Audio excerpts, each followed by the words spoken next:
G'day mates, it's Megan and I'm back from Australia, and today I just wanted to walk you through some of my trip highlights and some of the exciting moments I had a trip, of really focusing on how I was able to stay active with my fitness goals while traveling. This is definitely one of the hardest goals or obstacles to overcome in life.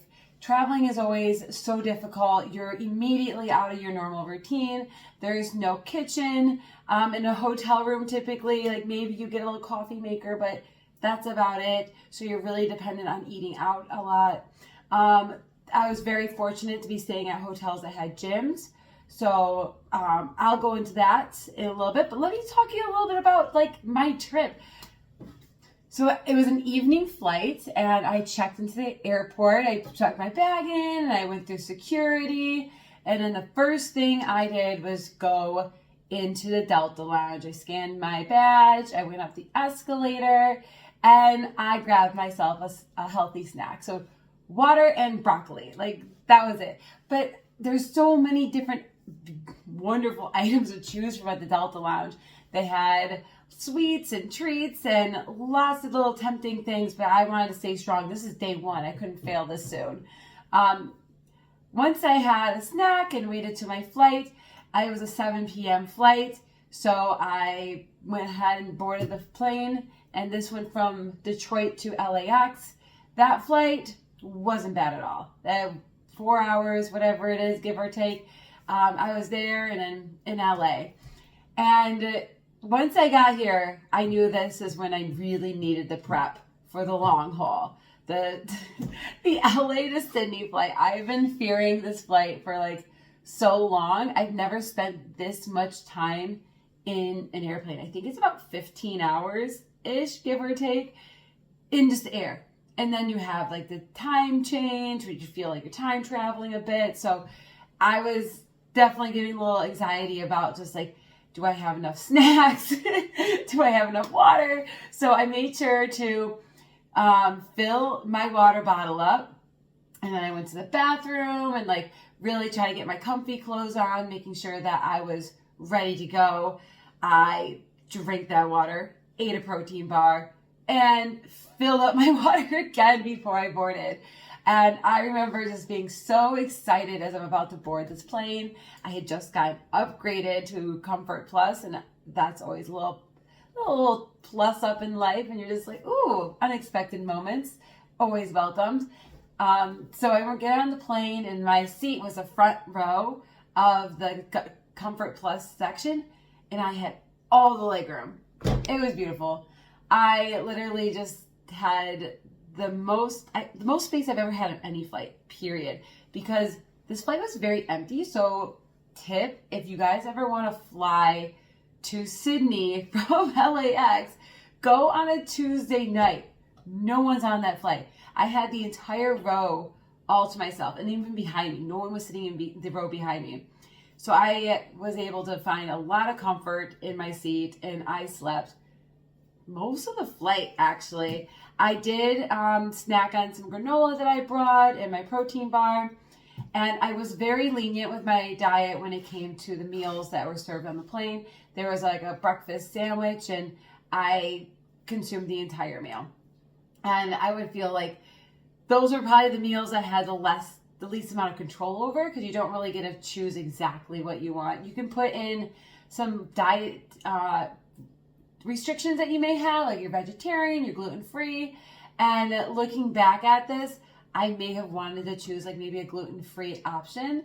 However, I was kind of nervous, like what are they going to give me? I don't want it to be like really, really heavy in dairy if I say gluten-free, but I don't want to say I'm dairy-free and then get something that's heavier in something else. So it's kind of like a mystery meal. So I just decided to go standard and just see what they gave me. The food was good. I mean, for airplane food, no complaints. When I landed in Sydney, I was so excited watching the plane land. There's another plane landing at the same time, and I just remember being like, oh my God, I'm finally here. The biggest leg of the trip was accomplished, and next I had to get a train to Wollongong, where my best friend's conference was. and I was so excited to see her. My first couple days were kind of solo adventures. My friend had her conference, so I was on my own exploring Wollongong, and I had a great time. I found some really crazy rainforest-like trails that I hiked to a peak, and it was like got this beautiful overlook. And part of me is like hesitating telling the story because I know deep down like this, the way I just described that hike made it sound like maybe peaceful. It was epic. It was very treacherous, and I was on my own, and no one else was on this hike at all. So I was like a little concerned, like maybe I shouldn't be here. And then my phone died, and that's a whole story. If you want to hear that, comment below. I'll tell you all the details. Lucky for me, I found civilization, and I called an Uber using somebody else's power source from their vehicle, charged my phone, I called an Uber, I got back to the hotel. So that was that was its own adventure in itself. But other than that unexpected epic adventure on the hike, I also had some peaceful moments on my solo adventures. I found this beautiful garden right by the Wollongong University, and I just walked around. I literally took time to smell the roses, and it was awesome. I found this beautiful rose garden where I just sat on this bench and I journaled. And it was just so peaceful and awesome that I decided to do some push-ups. Because why not? Why not do some push-ups in a random garden?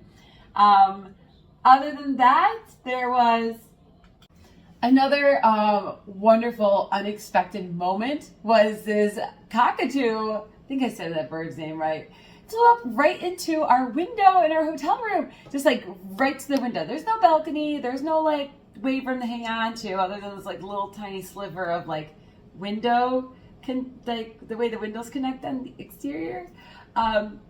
It just flew right there and just like looked at us, and it was just so cute. Here, take a look at this video. I don't know what to do. Is it a pet or is it like, wow. Hi. Wait, I want to take more videos. He's so cute. Hi. What are you doing? Hi, little guy. Look at you. Why did you come to my window? He's like playing peekaboo. Oh my god. Oh, I've never seen this in my life. Birds of Australia. Are you just gonna chill there now? Wild life. Come Bye. in. Bye. Wow. Okay, so now the real reason I brought you all here today is to talk about how I stay committed to my workouts and my diets while traveling. Let's start with the workouts. Now, the first few days were easier because it was my own agenda. It was just me exploring on my own, and I knew every morning I wanted to make sure I hit the gym. The first couple days were just easier to really focus in on the first 30 minutes of just doing a cardio workout. My cardio workout was pretty consistent through the whole time. I would do 30 minutes on the tread, and I would do a slight warm up and a slight cool down, but in the middle I would increase the incline by 1%. So I typically just power walk. That's all you need to do. Power walk 3.5 to 4.5. I was power walking at 4, and I was going at a 1% incline every minute until I got to 10%, and then I would go down by 2% until I got to 1, and then I would repeat that going 1%, 2%, 3%, and maintain the same speed the entire time. There will be times that it feels easier. There'll be times that it feels like, oh my God, why am I doing this myself? But definitely a really good way to get a good cardio workout in. Another thing that I do, because sometimes tread power walking can get a little boring, or maybe it's just feeling so intense and your body is just so focused on like, I can't do this. A great way to distract yourself is to play a phone game. I know it would be hard to do depending on the speed you chose. And for me at 4, okay,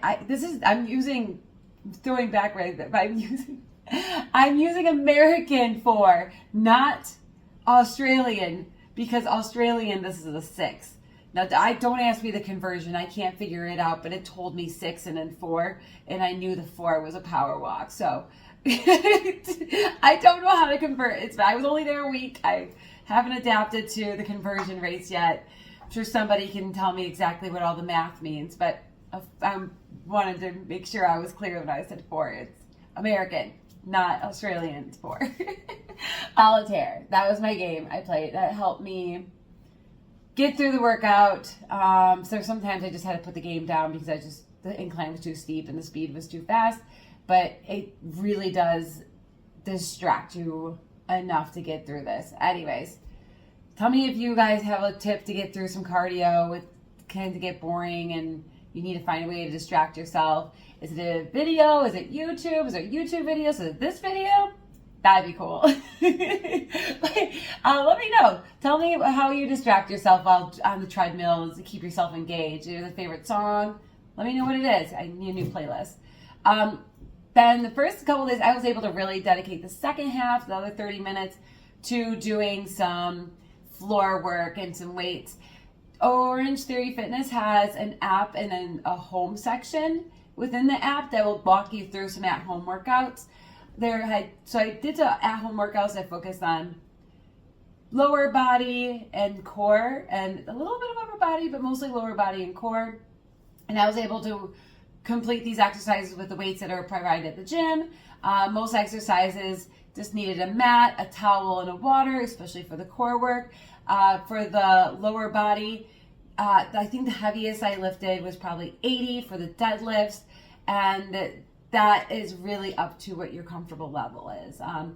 I would encourage everybody to, lift is heavy when it comes to deadlift, but only once you got your form right. Because if you're doing a deadlift and you're not doing it the proper form, you can really hurt yourself. So work your way up when it comes to weights and really focus on your form. And another thing I wanted to share about some of these videos, I know when I was watching these back, I'd be like, oh, you know what? Like, I don't look perfect in these videos, or I look sweaty, or I don't like how my belly looks in this video.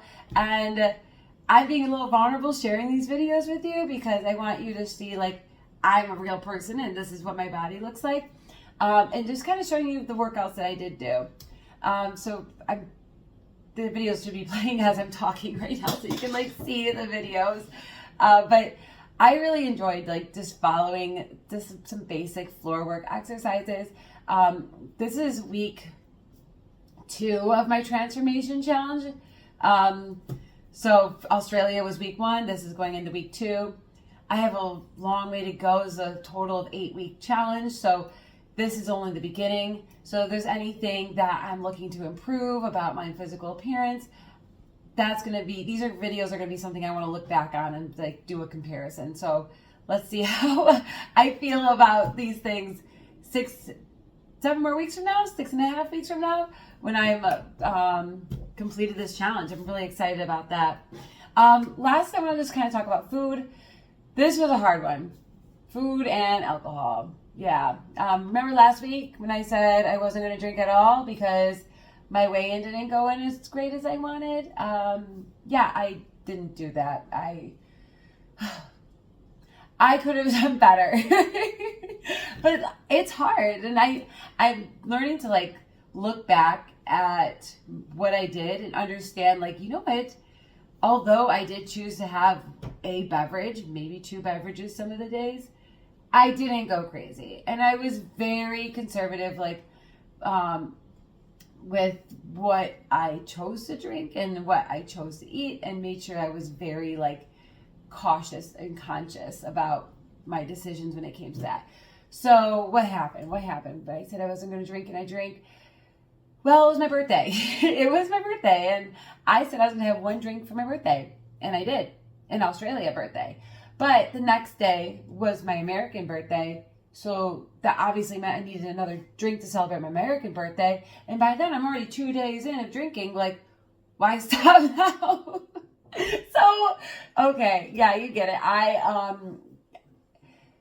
didn't perform as I expected. However, I'm only going to improve from now. So, no more alcohol for the rest of the transformation challenge. I was on the trip of my life with my best friend in Australia. I don't think anyone needs to give me excuses to understand like why I did what I did, but I know that I could have saved $174 by not drinking. I budgeted everything after I came home. I was like, how much did I spend here? Anyways, I digress. So food. Every meal that I went out to, I really was super cautious of like looking at like maybe some lean proteins. I went to more like fish. I did a lot of white fish. Sydney's great for fish, or I mean, everywhere we went in Australia, it was just Wollongong and Sydney. Really, really great fish, really, really great restaurants. I focused on making sure I would avoid any sort of bread or complex carbs. The carbs I would focus on eating in my meals were rice or mostly rice. That was mostly my carb source I would eat. And then I would just order things without stuff. So our hotel had breakfast provided to us every morning, like a really nice breakfast. And there was an Eggs Benedict, and I would get that with replacing the bread and add spinach instead. So some of the times I didn't have like a bunch of carbs coming in, so I would try to supplement that with my protein bars throughout the day to make sure I was getting enough carbs and protein throughout these long days. And each day was beautiful. Each day was fun. I want to close out this video kind of showing you some of my favorite moments, including the zoo and the koalas and the baby kangaroos and the wallabies. We got to pet them, and it was so much fun. It was such an amazing experience. It's only something I would ever dream of doing, and here I am living out my dream. That is just so exciting. And finally, before I say bye, check out these fireworks. These were my birthday fireworks. Can you believe it? I had fireworks on my birthday. Okay, no. It was my American birthday technically because it's January 26th, and it's not my birthday in Australia. It's Australia Day. So I knew nothing about Australia Day. I was very pleasantly surprised to see there were those fireworks on my American birthday. And yeah, I'll show you here, and have a wonderful day. Bye.